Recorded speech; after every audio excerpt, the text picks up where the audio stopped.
Hi, my name is Ross McPherson, and I want to introduce you to the top 10 resume strategies for MBAs. There's a lot to cover, so let's jump right into it. The first tip I want to give you is when you're putting your resume together, I want you to think strategically, not structurally. I understand you don't write resumes for a living, and you probably hate writing resumes, but what I want you to do is think strategically when you're putting it together. The trap is that you think structurally and think my name goes here, and this goes here, and my education goes here, and you fill in the blanks and call it a resume and hope for the best. Instead, I want you to think more strategically. Who am I trying to impress? Who is my target audience? What do they need to know about me most? What do I have that is most relevant to what they're after? And what is the most compelling way I can present that? So think strategically when you're putting it together. What's the best, most effective, most compelling way I can show them what they need to see? Tip number 2 is market your value to the company. If you think about it, the company is investing in more than just your education, more than just your skills, more than just your experience. All of that combined is your value, and more is your value to that company. That's ultimately what they're investing in. When they hire you, pay you a salary, they are investing in your value, the return on their investment. You need to be the candidate that offers the most value for their investment. So it is your education, really sell it. It is your experience, really sell it. It's your attributes. And sometimes it's even clarifying, here's specifically what I can do for your company. I have a track record doing this. Really sell the kind of value and impact you can have to the company instead of just listing stuff. Really sell your value, and they're going to see you as the person who can offer them the best ROI. Tip number 3 is keep it tight and to the point.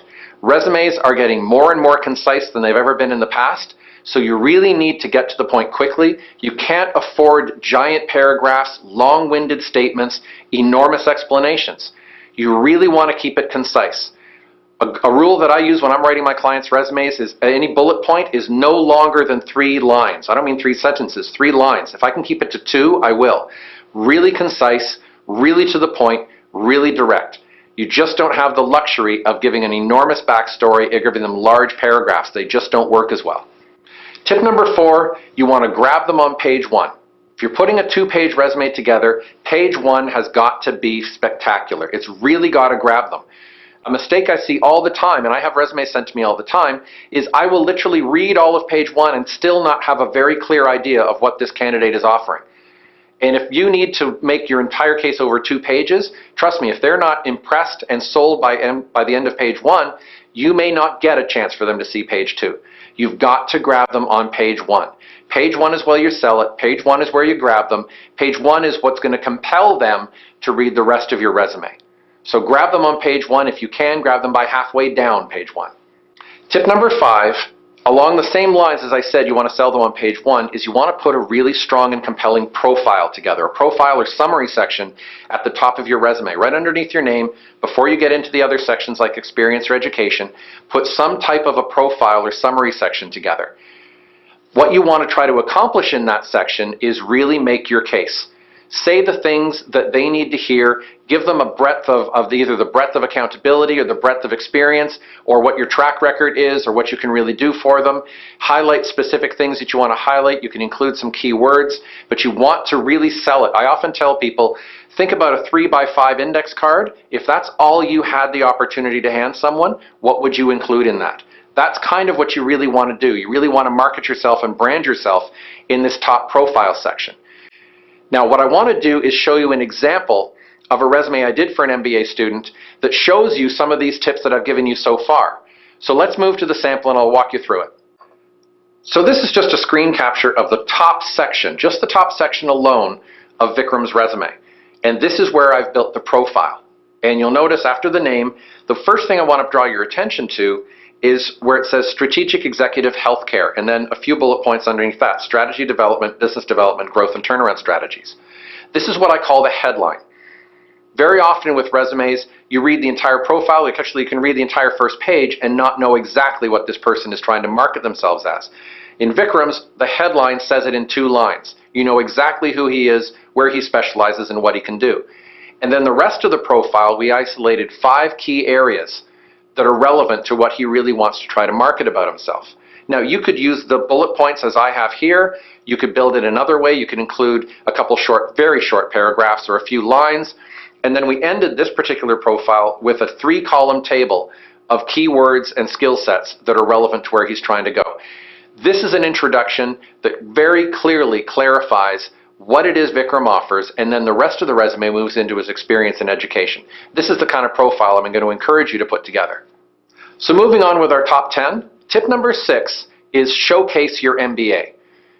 Obviously, this one just makes sense. You're showcasing the MBA. MBAs still carry a tremendous amount of weight out in the market, and they do make a difference. And especially if you're making a bit of a career switch, where your MBA, you're using that to leverage your career move, you do want to leverage your MBA and really showcase that MBA. When I have a client who has either an MBA or some other certification that is tremendously relevant, I will say it 2 or 3 times throughout the resume. It's in the education section.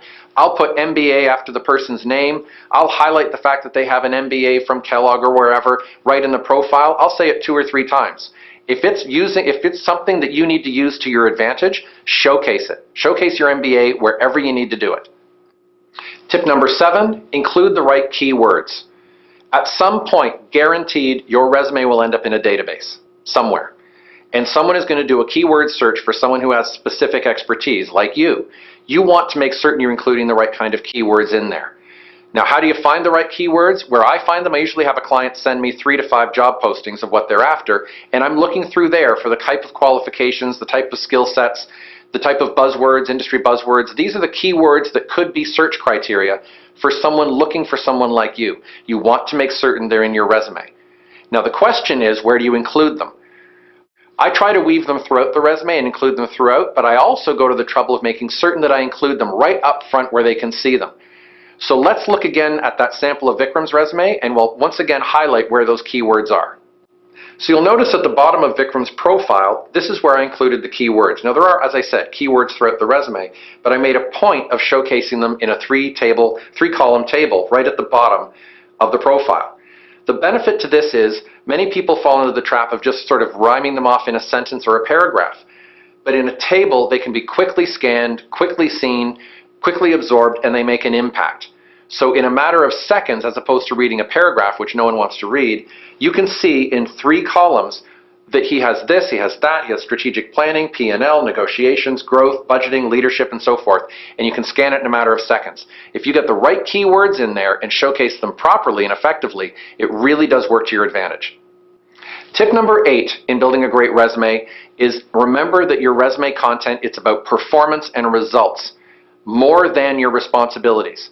I usually give sort of a brief introduction in terms of the scope of accountability or broadly what responsibilities were, and then I want the bullet points to be highlighting performance, where you actually made a difference, the kind of results you were able to bring in, the great projects you worked on, things you improved, anywhere you made the organization or your division or your responsibility bigger, better, faster, stronger, leaner, more effective, more productive, saved money, made money. That's the sort of thing we want to include. So remember, it's about performance, performance, performance, results, results, results, far more than a list of your responsibilities. Tip 9, I'm going to recommend you use measurable results wherever you can. I just recently spoke about the importance of performance and results. If you can include measurable results or even some metric around the scope of your accountability, the numbers on a resume can actually make a huge difference. Now, I do realize that not every role is measured in that way. Not every role has easily defined metrics. If you're in sales, it's easy to say you increased sales by this much or you made this much money. If you're in operations, you can streamline processes by this percentage or that percentage. But even if you're in something like HR, how many people were you responsible for? How many people did you support?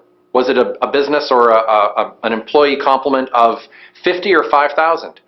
Try to include numbers where you can and actually write the number down. Use the numeric value of it. It leaps right off the page. So wherever you can, include measurable details, metrics of some kind, measurable results in your resume. They pounce off the page and people understand the impact that that can make. And finally, tip number 10, make it sharp, distinctive, and professional looking. How your resume looks, believe it or not, can make an enormous difference. You want it to look as polished, as professional, as distinctive as you. You want your resume to stand out, and the more polished and professional it looks, it does make a difference. If you use the same old resume format you were using 15 years ago, chances are things have changed. Now I want to move into a couple more examples that showcase a little bit more, again, of these top 10 tips. So in this sample, this is actually the next section in Vikram's resume that we saw at the very beginning. So this is where we move into his experience section. And instead of experience, you'll notice I called it performance. You can call it anything you want, to be honest with you. But one of the things, or a few of the things I really want to highlight through this is, again, we've really focused on performance, the results that he brought in.